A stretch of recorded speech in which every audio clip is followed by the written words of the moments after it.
Aladdin की कहानी भाग 7। अलादीन सीढ़ियों से नीचे उतरा और दरवाजा खोलकर 3 हॉलों को ठीक वैसे ही पाया जैसे अफ्रीकी जादूगर ने वर्णन किया था। वो पूरी सावधानी के साथ उनके माध्यम से चला गया। मृत्यु का भय प्रेरित कर सकता था। बिना रुके बगीचे को पार कर गया। आला से दीपक नीचे ले गया, बाती और दारखस बाहर फेंक दिया और जैसा कि जादूगर ने चाहा उसे अपने कमरबंद में डाल दिया। लेकिन जैसे ही वो छत से नीचे आया, यह देखकर कि वो पूरी तरह से सूखा था, वो बगीचे में रुक गया उन पेड़ों को देखने के लिए जो हर पेड़ पर अलग अलग रंगों के असाधारण फलों से लदे थे। कुछ फल पूरी तरह से सफेद और कुछ क्रिस्टल के रूप में स्पष्ट और पारदर्शी, कुछ हल्के लाल और कुछ गहरे, कुछ हरे, नीले और बैंगनी और कुछ पीले। संक्षेप में सभी रंगों का फल था। सफेद मोती थे, स्पष्ट और पारदर्शी हीरे, गहरा लाल माणिक, पालक, बालास माणिक, हरा पन्ना, नीला फिरोजा, बैंगनी नीलम और पीला पुखराज। अलादीन उनके मूल्य से अनजान अंजीर या अंगूर या अनार को प्राथमिकता देता, परंतु जैसा कि उसके चाचा की अनुमति थी, उसने हर तरह से कुछ इकट्ठा करने का संकल्प किया।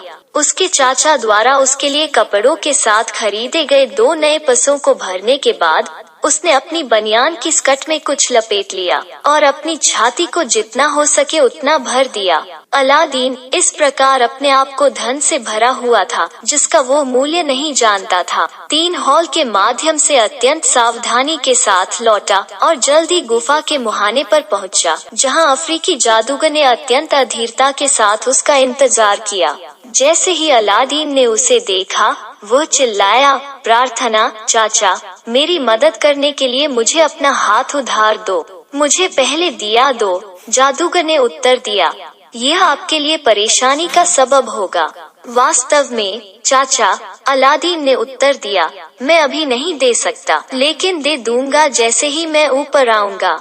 अफ्रीकी जादूगर ने ठान लिया था कि उसकी मदद करने से पहले उसके पास दीपक होगा, और अलादीन, जिसने अपने आप को अपने फल के साथ इतना अधिक भारित कर लिया था कि वो इसे अच्छी तरह से प्राप्त नहीं कर सका, उसने उसे तब तक देने से इनकार कर दिया जब तक कि वो गुफा से बाहर नहीं आ जाए। अफ्रीकी जादूगर इस अड़ियल इनकार पर उकसाया, एक जुनून में उड़ गया, अपनी धूप का थोड़ा सा आग में फेंक दिया और 2 जादुई शब्दों का उच्चारण किया। जब सीढ़ी का मुंह बंद करने वाला पत्थर अपनी जगह पर चला गया, उस पर पृथ्वी के साथ वैसे ही जैसे वह जादूगर और अलादीन के आगमन पर पड़ा था। जादूगर की इस कार्रवाई से अलादीन को स्पष्ट रूप से पता चला कि वो उसका चाचा नहीं था, बल्कि वह था जिसने उसे दुष्ट बनाया था।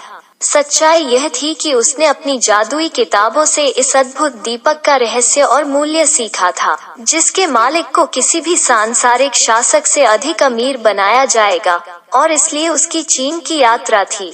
उनकी कला ने उन्हें यह भी बताया था कि उन्हें इसे स्वयं लेने की अनुमति नहीं है, लेकिन इसे किसी अन्य व्यक्ति के हाथों से स्वैच्छिक उपहार के रूप में प्राप्त करना चाहिए। इसलिए उसने युवा अलादीन को नियुक्त किया और दया और अधिकार के मिश्रण से उसे अपने वचन और इच्छा के प्रति आज्ञाकारी बनाने की आशा की। जब उसने पाया कि उसका प्रयास विफल हो गया था, तो वो अफ्रीका लौटने के लिए निकल पड़ा, लेकिन शहर से परहेज किया, ऐसा न हो कि कोई भी व्यक्ति जिसने उसे अलादीन के साथ छुट्टी पर देखा हो, वो युवा के बारे में पूछताछ करे।